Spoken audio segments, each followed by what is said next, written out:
à devenir bizarre. Et même ceux qui se nomment des vrais chrétiens peuvent tomber dans des fausses doctrines. C'est la même chose. L'Éternel chasse les fausses doctrines devant sa face. Dieu ne fait acception de personne. Amen. Même si je prie en langue, et que la Bible est claire, que je ne dois pas convoiter le bien de mon voisin. On peut lire ça dans Exode. Exode 20. Vous pouvez le lire à la maison, ou on peut le lire rapidement parce que c'est important ce que je dis aujourd'hui. Je suis l'Éternel ton Dieu qui t'a retiré du pays d'Égypte, c'est-à-dire le pays de l'esclavage, de la maison de servitude. Tu n'auras point d'autres dieux devant ma face. Si on a déjà des statues, des idoles devant la face de Dieu, l'idole peut être aussi la famille, c'est pas seulement la Vierge Marie. Ça peut être aussi la famille, ça peut être l'argent, ça peut être beaucoup de choses qui est devant Dieu. Dieu a dit devant lui, on ne doit rien mettre. Et voilà le premier commandement que même en parlant Jésus, on viole déjà ce commandement. Et le deuxième, tu ne feras point d'image taillée, tu ne te prosterneras point, etc. Vous lirez à la maison Exode 20. Et alors, le dernier dit, 17, tu ne convoiteras point la maison de ton prochain, tu ne convoiteras point la femme de ton prochain, ni son serviteur, ni sa servante, ni son bœuf, ni son âne, ni aucune chose qui soit à ton serviteur. Vous voyez, Dieu a dit pourquoi l'homme est séparé de lui. Dieu parle. Il a dit.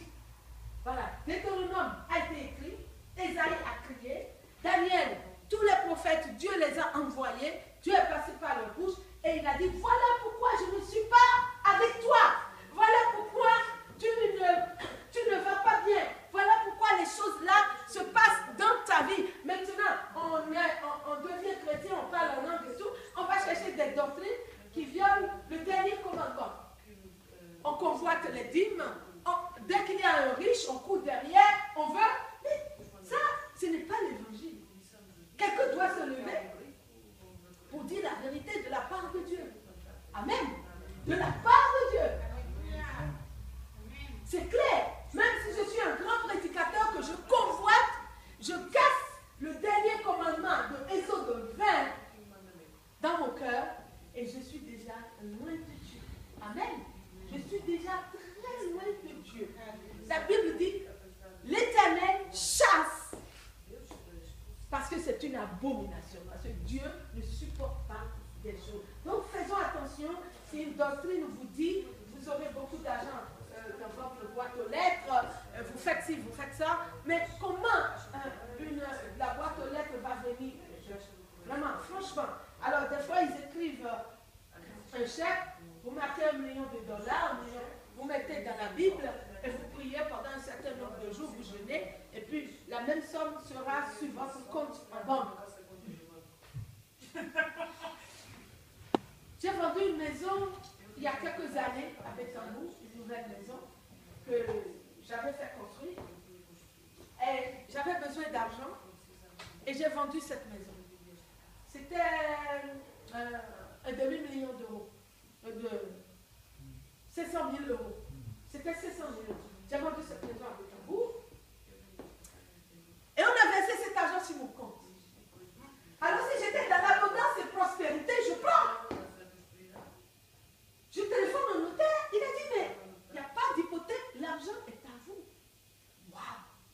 Je dis, l'argent est à moi. Normalement, je devais donner, c'était combien? 350 euros. 300 000 euros étaient à moi. Et le reste, c'était pour la banque. Ouais. C'était ça, non? Je ne me rappelle pas. Le contraire. C'était 300 000 pour la banque et 200 000 pour moi. Voilà, c'était ça. J'avais gagné 200 000. Ouais. Mais voilà que les 500 000 euros étaient sur mon compte. Si j'étais dans l'abondance et prospérité, attention. Dieu, tu as tellement prié, tu as tellement jeûné, tu as tellement, le prophète a tellement dit, tu vas recevoir des surprises, que voilà, cet argent est laissé sur ton compte. Et le notaire a dit, cet argent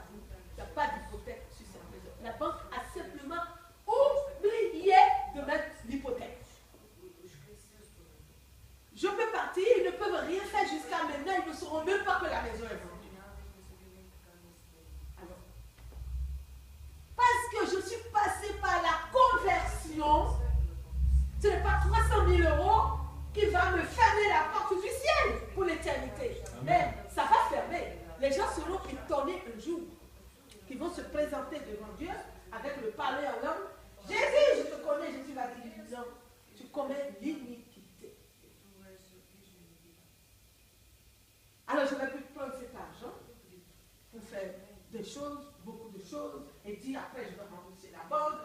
Vous voyez, le diable va prendre des chemins de bis comme non, il faut être droit. Amen. Alors, j'ai téléphoné à la banque, le responsable commençait à me dire, il a dit, hein, on a fait cette grave faute, mais comment ça? Mais comment on a fait ça? Mais comment ça? Mais je dis, je t'ai témoigné. Je suis chrétien, j'ai rencontré Jésus-Christ. Lis Exode 20. Je ne convoite pas les biens de quelqu'un, même si c'est une banque. Parce que tout l'argent de la banque appartient à mon Père. Et il me le donne quand il veut. Amen. Tout l'argent. C'est vrai, c'est la vérité. Tout l'argent. Je connais mon Père, il est riche. Il est très riche. Alors quand j'ai un vrai besoin, je m'avance vers Dieu et je lui dis, Seigneur, j'ai besoin de ça. Il n'y a rien à faire. Comme il ne m'a pas chassé parce que je me suis coupé de toute abomination, sa présence me donne ce que mon cœur désire. Et c'est la vérité.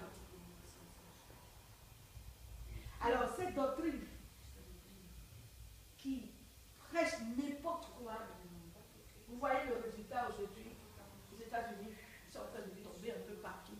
Parce que souvent, pour être prospère, les gens prennent des voies biscornues, des voies malhonnêtes.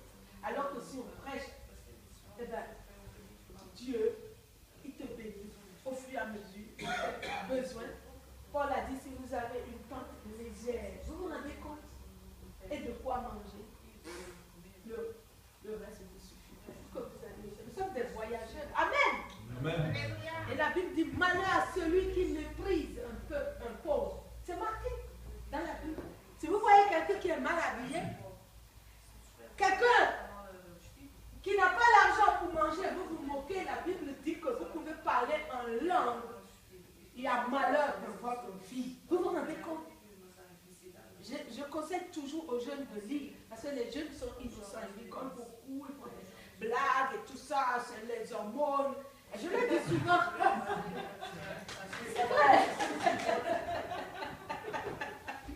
Je leur conseille souvent de lire le psaume 1. De lire le psaume 1. C'est très important. Dieu dit, ne t'assois pas avec les moqueurs. Ne t'assois pas avec... Non. Jésus, il respectait tout le monde. Amen. Il aimait tout le monde. Et c'est ça l'amour de Dieu. Nous devons devenir comme ça. Autrement, nous sommes en abomination devant Dieu. Je me rappelle quand on était étudiant à Grenoble, on avait un petit studio, une chambre. On avait ça. Et on était dans une église de 400 ans. C'était les ADD à l'époque. Je me rappelle qu'il y avait des notaires, des docteurs, des avocats. Et puis, quand on est vraiment libre, qu'on a la présence de Dieu, qu'on a jeté les idoles, les abominations, qu'on ne va plus regarder les horoscopes, les saletés et tout ça, et la présence de Dieu est là, il n'y a pas de complexe. Amen? Amen. Aucun complexe. Parce que je sais que je suis dans le palais du Christ chaque jour. La Bible dit, je suis assis dans les lieux célestes à côté le plus grand de tous les grands. Qu'est-ce que je vais convoiter? Les biens, les vols, mais c'est quoi ça? C'est incroyable. Si on est vraiment converti, ce que Jésus a dit, c'est la vérité. Jean 10, je vous donnerai la vie et la vie en abondance. On avait juste une chambre. Mais quand les gens nous invitaient, je les invitais aussi. On avait les bourses tous les deux. C'était pas grand chose. Ça ne nous empêchait pas de donner une enveloppe